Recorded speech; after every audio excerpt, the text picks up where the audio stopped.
On a cold morning when the city felt too big for kindness and too loud for mercy, a poor little girl stood outside a bakery with her palms pressed to the glass, watching steam curl from fresh loaves like warm promises she couldn't touch. Her name was Era and she was no older than 8, thin as a shadow, hair tied with a fraying ribbon, eyes older than they should have been. And when the door opened and warmth spilled onto the street, she stepped forward and begged not for money, not for sweets, but for bread, whispering that it was for her brother who hadn't eaten since yesterday. And the people passing by barely slowed. Some looked away, some frowned as if hunger were an inconvenience, some muttered about scammers, and the baker himself hesitated because he'd been burned before and business was tight. And Era's voice shook, but she didn't cry because crying never filled a stomach. She explained how her parents were gone, how her little brother Sammy waited in a broken room with a blanket that smelled like dust, how she counted steps to save energy and learned which streets had kinder faces, and as she spoke a young man in a tailored coat had stopped a few steps back, unnoticed at first, watching with an expression that didn't match his polished shoes or the calm confidence of his posture.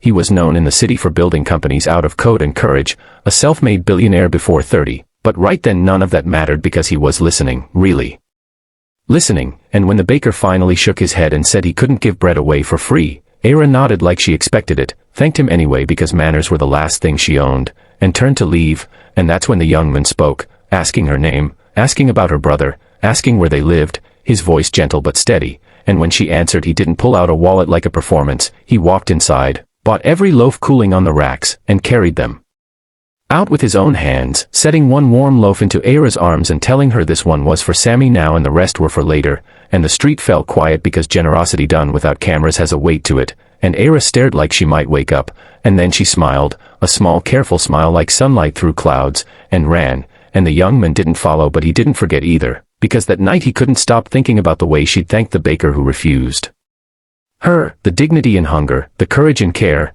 And the next morning he asked his driver to take him to the address she'd given, a building with stairs that complained and walls that remembered better days. And when he knocked, Era answered, protective already, and Sammy peeked from behind her leg, eyes bright despite the hollow cheeks. And the young man knelt to their height and asked if he could come in, and he listened again. And what he heard was not a sob story but a survival plan held together by love. And so he did something different. He didn't hand them cash and disappear. He paid the overdue rent, fixed the heater, stocked the kitchen, arranged school enrollment, and hired a tutor who came twice a week. And when Era asked why he was doing all this, he said because bread is never just bread, it's time, it's choice, it's tomorrow. And weeks turned into months and Era's shoulders relaxed and Sammy learned to laugh loudly. And the young man visited sometimes, not as a savior, but as a witness, and he learned that kindness compounds faster than interest. And one evening he invited them to the bakery where it had all begun, and the baker, now aware of who stood before him, apologized, and Era took his hand and said it was okay, because forgiveness fed her too.